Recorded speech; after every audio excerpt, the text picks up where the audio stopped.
So folks, this is my water poppy growing so well, and I'll tell you why this is growing so well, because a few years ago I was not getting these many blooms. You can look at the buds, so many, right? Some of them have bloomed.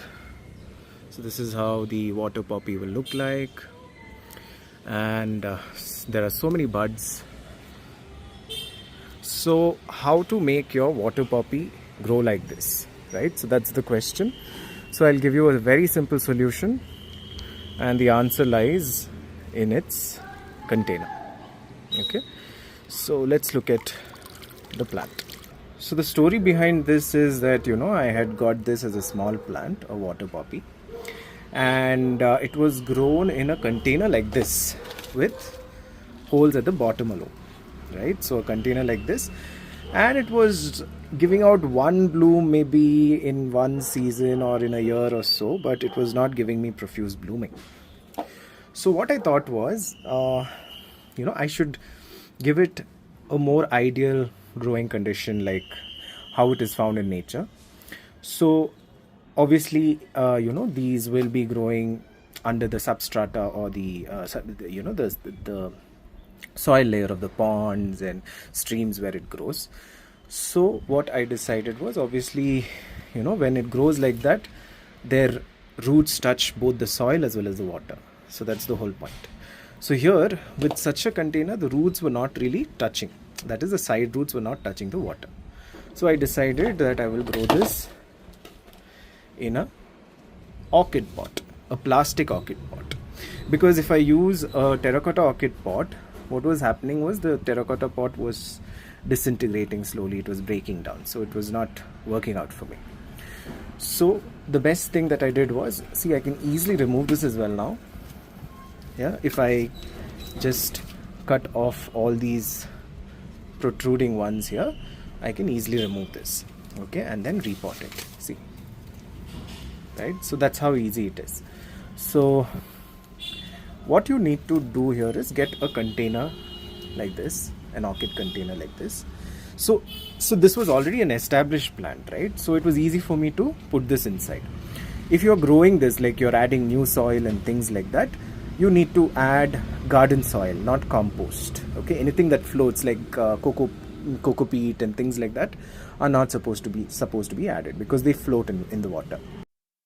So if you are repotting this newly, or you are propagating this newly, then you can take an orchid pot like this. I'm using the terracotta pot here because I don't have any plastic orchid pot. So the orchid pot must have holes on the sides as well as at the bottom. That's the important fact. So if you have a mesh cloth like this, you can use this, because you have to retain the soil, right? When you're repotting it for the first time, the soil has to be added, so it has to be retained. So you have to use something like this, and then you can add the soil into it, and then if you have a cutting or so, you can add it into the soil. But here I'm just adding the soil up to this level. You have to add the soil till the brim, or at least below the rim. So that's something that you'll have to do while repotting. So this is just a representation, and then things will work out for you, and then you will get such beautiful blooms from your water poppy. So let's look at some of the growing conditions of the water poppy. So for sunlight, I give this full sunlight. You can see here, I give this full sunlight. And for fertilizer, this gets fertilized by the fishes in the pond. So from a watering point of view, obviously this does not need any kind of watering, because it is a water plant and it is in water 24/7. Pests, I don't see too many pests. Sometimes the slugs, release their eggs, and they just stay there. They don't harm the plant. Even the snails don't harm the plant. I have not seen any kind of a pest attack of sorts, but a lot of yellowing happens. That's something that I've noticed, but it doesn't harm the plant, or it does not make it produce less blooms or anything of that sort. So that's not a problem. The major thing for its blooming is obviously how you plant this, that is how you repot it. So using a container like this will be affected. So these are some of the important characteristics. So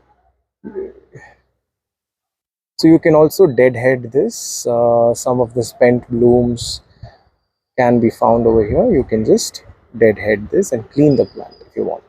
Okay, the snails don't really affect it.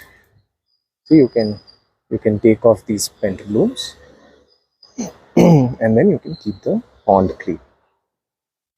Another thing is, yeah, you can look at this. So the main mother plant gives out these aerial roots. So this dangles in the pond, and this is how they proliferate. Okay, so if it's not getting too much space in the container, they do all these things. So the nodes are there from where the leaves come out. The roots also hang. They get all the nutrients from the water, and this is how they grow.